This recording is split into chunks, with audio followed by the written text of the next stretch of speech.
Fuss, this kitchen's older than you, mate. Harsh but true. The colours are dated, it's looking really tired, but the kitchen is actually the heart of the home. So I reckon you'll have some great ideas. Yeah, design-wise, I'm thinking of adding warmth with a timber bench, white cabinets, kind of going that Scandinavian look. And we're going to put tiles on the splashback. I've got a really cool pattern in mind. Okay, and I'll freshen up the walls and ceilings and make it look bright, and we'll really add some value to this home. I love it. It's going to turn out a treat. So Ames, that old kitchen, gone. I know, we've worked with the team at Caboodle to plan and design the perfect kitchen for this space. And speaking of perfect, our two installers, Damo and Louis, how's it going? Fantastic. It's looking super, boys. I can't wait to see it finished. So the kitchen's coming along a treat. The boys have just installed the bench tops. A crucial tip, time to sand before we apply the oil. You'll get a perfect smooth finish, and the sand is connected to a vac, no dust all over the place, helps get that great finish.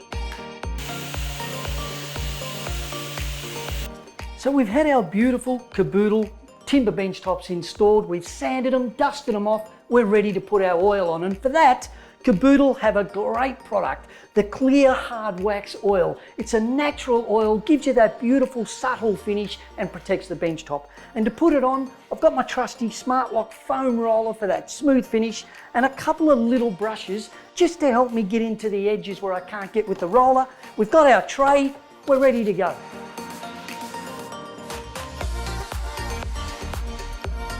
This is a 3-piece bench top here, and you do each section separate. I'm on to the last piece, and the key here is I'm using a little brush just to cut in against the wall because my roller can't get there.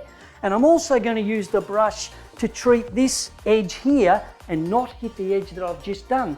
So now we roll right up against where we cut in with our little brush.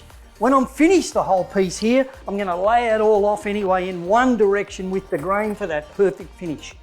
I need more tiles. The bench top is coming up, an absolute treat. We're moving on to the tiles now. We've just gone a simple but effective herringbone. We've done it with the white, it's timeless, and we can always build off later with textures and colours and really chop and change it. So now it's time to paint, and the right process is ceilings first and then walls. And this is all wrong because the underneath lip of the cornice here is in the wall colour. It should be in the ceiling colour, and it's so easy to do. Firstly, use a quality brush. This is the new Monarch X Protect paintbrush. Picks up and releases so much paint and makes it easy. And when you do this, your first brush load is half onto the cornice and up onto the ceiling. Your second brush load is down onto the top of the wall, so you get that underneath lip of the cornice beautifully done. You're going to paint the walls later, and that'll be perfect. Hey Ames, hasn't this new kitchen really brightened up this space?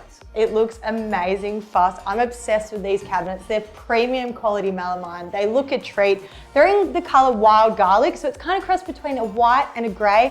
These Salento handles, they look perfect with the cabinetry. And speaking of perfect, the Caboodle Hevia timber bench tops. Quality finish in a beautiful blonde colour. And we've even incorporated this bench top into the open shelving. And you know what, Ames? This kitchen has inspired me so much, I've done something I never do.